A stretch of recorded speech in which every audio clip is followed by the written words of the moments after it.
হয়েছে মিরা? কে রাস্তার এটা? ধারে জানি না, বেহুশ হয়ে বেহুশ পড়েছিল। রাস্তার ধারে পড়েছিল। তুমি তাড়াতাড়ি এক গ্লাস জল দাও। আচ্ছা আচ্ছা, এই না। অজানা লোককে নিয়ে এসছে বন্ধুরা। করবে সেই তোমার ক্ষতি করবে। তাই বলে মানুষের উপকার করবো না? এই তো জ্ঞান ফিরেছে, জ্ঞান বোতলটা ফিরে ধরো, গেছে। ওঠো ওঠো। কে তুমি? এই অবস্থা কে করেছে তোমার? পিয়ালি আমি কিছুই মনে করতে পারছি না। আচ্ছা ঠিক আছে, সুস্থ কিছু হয়ে গেছে, মনে ওর করতে কিছু নেই। পারছে কি না। বলো? ও তো কিছুই মনে করতে পারছে না। ছেড়ে দিলে কোন দিকে চলে যাবে তার ঠিক আছে? এইভাবে কেটে গেল অনেক দিন। মীরা, দিদি বাপের বাড়ি গেছে। দিদি বাবার বাড়ি কি গেছে। হলো? তুমি দরজা বন্ধ করছো কেন? রক্ত মাংস গড়া শরীর তো, তাই আর সহ্য করতে পারছি না গো।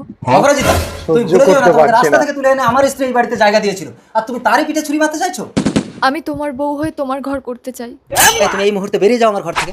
এই তো বের করে দিল। তুমি কিন্তু এটা ঠিক করলে না। ঠিক আছে, তোমার যা খুশি করা করে নিয়ে যাও। আমি চ্যালেঞ্জ করছি, আমি তোমার বউ হয়ে তোমার ঘর করব। চ্যালেঞ্জ ছড়ে দিয়ে গেল। বৌদি, বৌদি, কি হয়েছে ভোলা ঠাকুরপো? দাদাকে পুলিশে ধরে নিয়ে গেছে। পুলিশে তুলে কে কেস নিয়ে গেছে। করেছে? তোমাদের বাড়িতে যে মেয়েটা থাকতো। ও মা গো, এ কি হলো আমার?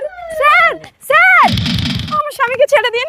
আমাকে বলে কোনো লাভ হবে না, যে কেস করেছে তাকে বলো। অপরিচিতা, তুই কেন করলি এটা? তুই যা চাইবি আমি তোকে তাই দেবো। তুই আমার স্বামীকে জেল থেকে বের কর। ঠিক আছে, কথা দাও, তোমার স্বামীকে জেল থেকে বের করে দিলে তুমি আমার হাতে তুলে দেবে।